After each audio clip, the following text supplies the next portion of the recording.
So Governor Westmore just dropped his budget. I know, sometimes when people say the word budget, my eyes glaze over too. But then we break this down in 90 seconds. This is super important. So in plain speak, the budget basically says that the governor no longer wants to rely on the federal government.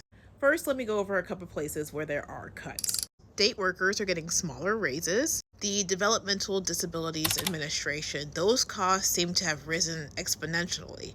And so the governor is saying that he wants to align it more with other states and the federal government.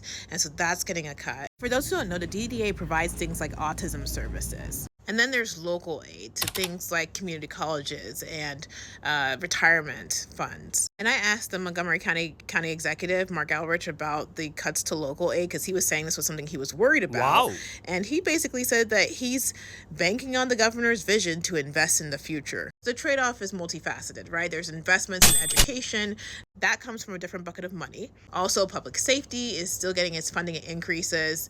And then the big thing the governor is tooting is these investments into lighthouse industries, quantum computing, for example. Life sciences is a big deal in Montgomery County. And then in Prince George's County, the Sphere.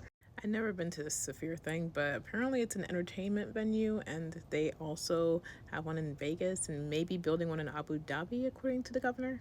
And basically, what they're doing is they're trying to say they're going to invest now, banking on these things to help expand the tax base in the future. So yes, there are cuts to programs that people will feel and care about, and I do plan on getting into that over time. So make sure you hit that follow button and share with your communities because this is really important. Bye.